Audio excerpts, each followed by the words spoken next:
حضرت مولانا الیاس رحمۃ اللہ علیہ کو اس قدر فکر تھی کہ فکر کی وجہ سے ان کو نیند نہیں آتی تھی، تو گھر والی کہتی حضرت آپ کو نیند نہیں آتی کیا بات ہے؟ فرماتے تھے اگر آپ کو بھی غم لگ جائے تو ایک کی بجائے دو ہو جائے۔ فرماتے تھے کسی کی شب سوتے کٹے ہے اور کسی کی شب روتے کٹے ہے، یا الہی ہماری کیسی شب ہے، نہ سوتے کٹے ہے نہ روتے کٹے، نہ روتے رات گزرتی ہے نہ سوتے رات گزرتی۔ دائی ہو بے فکر ہو، یہ دائی کی موت ہے۔ یہ جو اعمال ہمارے چھوٹ جاتے ہیں یہ بے فکری کی علامت ہے، اس لیے وہ محنت ہے، اس محنت کو سیکھنے کے لیے ہم جا رہے ہیں۔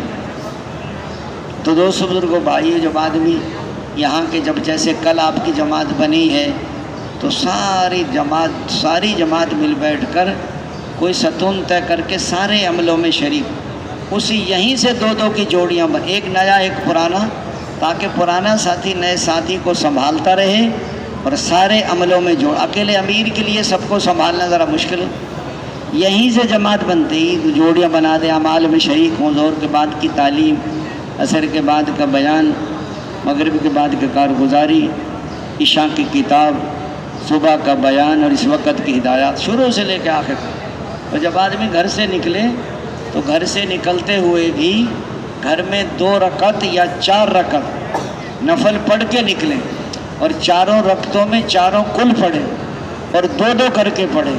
جو آدمی گھر سے نکلے 2 نفل 4 نفل پڑھ کے نکلے گا تو اپنی جگہ بہترین نائب چھوڑ کر جا رہا، جو ہم سے فائدہ ہوتا تھا گھر والوں کو ان نوافل سے فائدہ ہو جائے گا۔ ان نکلتے ہوئے قیامت تک کی نیت کرو، پورا عالم قیامت، اور حضور والی محنت کو سیکھنے کی نیت ہو۔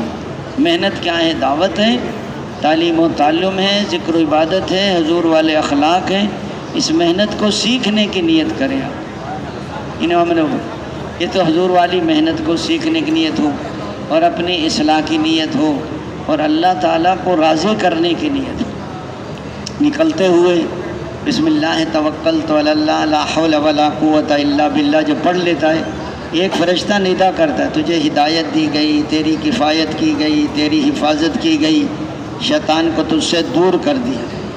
اللہم نسألک فی سفرنا ھذا البر والتقوی ومن العمل ما ترضى اللہم هون علینا سفرنا ھذا واطوی عنا بعدہ اللہم انت صاحب فی السفر والخلیفۃ فی الاہل اللہم انی اعوذ بک من وعثاء السفر وقابۃ المنظر وسوء المنقلب فی الاہل والمال والولد واعوذ بک من الحور بعد القور ودعوۃ المظلوم۔ اس دعا میں بڑے اللہ کے وعدے ہیں، اس کے معنی پڑھ کے دیکھیں آپ۔ لیکن بعض ساتھی تو ماشاءاللہ ہمت کر کے یاد کر لی، لیکن بعض ساتھی عام طور پر فکر نہیں ہوتی، تبلیغ میں بہت پہلے سے لگیں لیکن دعا یاد نہیں کی، اور اگر کوشش کریں تو ایک دن میں یاد کر سکتے۔ بعض ساتھی کہتے ہیں بوڑھا ہو گیا ہوں اب یاد نہیں رہتا کچھ، حالانکہ بوڑھے دکاندار کو سارے سودے یاد ہوتے ہیں، اس کو نیا پرانا ریٹ بھی پتہ ہوتا ہے اس کو۔ ذرا ہمت کرنی پڑتی ہے۔ 5 سورتیں 6 بسم اللہ کے ساتھ پڑھ لیں، اللہ توشے میں برکت بھی دیں گے، پریشانیوں سے حفاظت بھی فرمائیں گے۔ ایک صاحب نے عرض کیا رسول اللہ سفر کرتا ہوں تو توشہ کم پڑ جاتا ہے اور پریشانیاں بھی یاد فرمائی۔ یہ 5 سورتیں 6 قل یا ایھا الکافرون سے لے کے والناس تک تبت یدا چھوڑ کر اللہ توشے میں برکت بھی دیں گے۔ اب 24 گھنٹے کے اعمال میں شریک ہوں، جب دعا ہو جائے تو جتنا جلدی ہو سکے یہاں سے نکل جائیں، زیادہ راہ جمع کر لیں۔ گاڑی میں سفر کریں، ریل میں تو سلنڈر بالکل لے کر نہ جائیں، آج کل مراکز میں کچھ نہ کچھ انتظام ہو گیا ہے۔ بس میں جائیں تو پھر الگ بات ہے، ضرورت کے مطابق راہ سفر جمع کریں، زیادہ راہ ایک آدمی کو نہ دیں، 2-3 ساتھیوں کو جمع کرا دیں، تھوڑا سا زائد جمع کر لیں تاکہ سفر کا ٹکٹ پورا ہو جائے اور تھوڑا کھانے کا انتظام ہو جائے۔ اگر مہمان ہمارے ساتھ ہوں، مہمانوں کے لیے مناسب سواری کا انتظام کریں تاکہ ان کے کھانے کا ان کے مزاج کے مطابق، بعض ہم جو دھنیا ڈال دیتے ہیں نا تو مہمان نہیں کھا سکتے اس کو، بعض جو گرم مسالہ ڈال دیتے ہیں اس کو کھانا نہیں، ان کے مطابق ابلے چاول کھاتے ہیں، کوئی پلاؤ کھاتے ہیں، کوئی مرچیں نہیں کھاتے۔ بعض ساتھیوں کو مرچوں کا بڑا شوق ہوتا ہے تو لیکن مہمان پریشان ہو جاتے ہیں، اس لیے ان کا بھی خیال رکھا جائے۔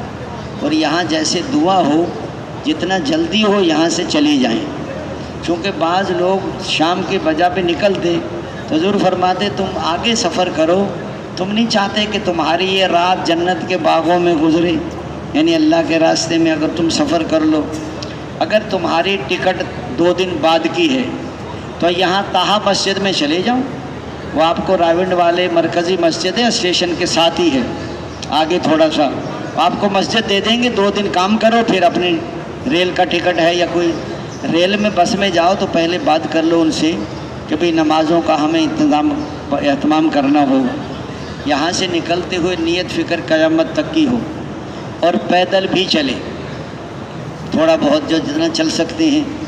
حضرت ابو بکر صدیق رضی اللہ عنہ جب حضرت اسامہ بن زید رضی اللہ عنہ کو لشکر کو روانہ فرما رہے تھے تو حضرت ابو بکر صدیق رضی اللہ عنہ پیدل چل رہے تھے، حضرت اسامہ بن زید سواری پہ سوار تھی۔ حضرت ابو بکر رضی اللہ عنہ سے اے امیر المومنین، یا تو اب سواری پہ سوار ہو جائیں ورنہ میں نیچے اترتا ہوں۔ حضرت ابو بکر نے فرمایا نہ آپ نیچے اتریں گے نہ میں اوپر سوار ہوں گا، میرا دل چاہتا ہے کہ میرے پاؤں بھی اللہ کے راستے میں غبار آلود ہو جائیں۔ اور فرمایا جب غازی اللہ کے راستے میں چلتا ہے ہر قدم پر 700 نیکیاں ملتی ہیں، 700 گناہ معاف ہوتے ہیں، 700 درجے بلند ہوتے ہیں۔ تو تھوڑا بہت پیدل بھی چلے، 2 کی جوڑیاں بنا دیں، سب سے پہلے دعوت سکھائیں، دعوت ہماری 6 نمبر کی ہے، پھر فرائض سکھائیں، پھر واجبات سے، پھر سنت سے۔ تو بعض ساتھی کہتے ہیں امیر صاحب توکل کرو، یہ جو کہتا ہے نا توکل کرو، سب سے پہلے یہ کھانا مانگتا ہے وہاں جا کے جو کہہ رہا ہے توکل کرو، زیادہ ڈالے لینا توکل کے خلاف نہیں ہے۔ ہاں جی، مرکز والوں کے ذمے کھانا نہیں ہے ہمارا، نہ مہمانوں کا نہ ہمارا، اس لیے دوستو بزرگوں بھائیو اپنا انتظام کر کے چلو، لوگوں پہ بوجھ نہ بنو۔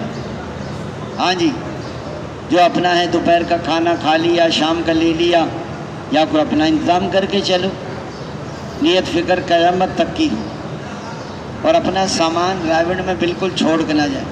جب رائونڈ آیا کریں تو کپڑے وہیں دھو کر آیا کریں، یہاں آ کر کپڑے دھونے میں نہیں لگنا، یہ عملوں میں جڑنا ہے ہمیں۔ 1-2 دن تو سارے ہی ہوتے، یہ کپڑے دھونے میں، بازار لگانے میں، ادھر ادھر میں وقت ضائع ہو جاتا ہے۔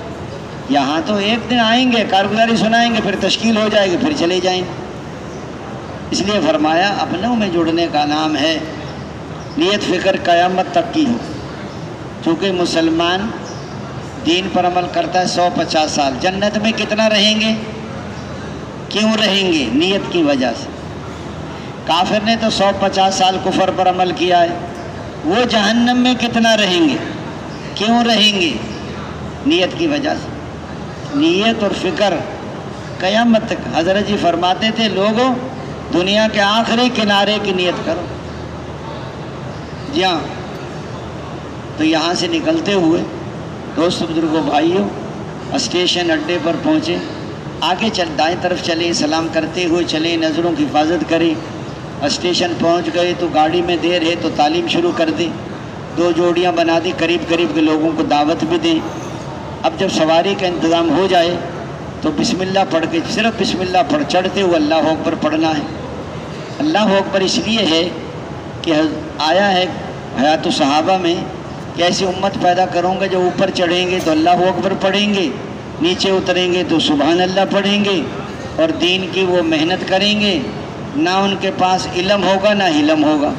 اے اللہ پھر دین کی محنت کیسے؟ اللہ تعالیٰ نے فرمایا اپنے علم میں سے علم دوں گا، اپنے حلم میں سے حلم دوں گا۔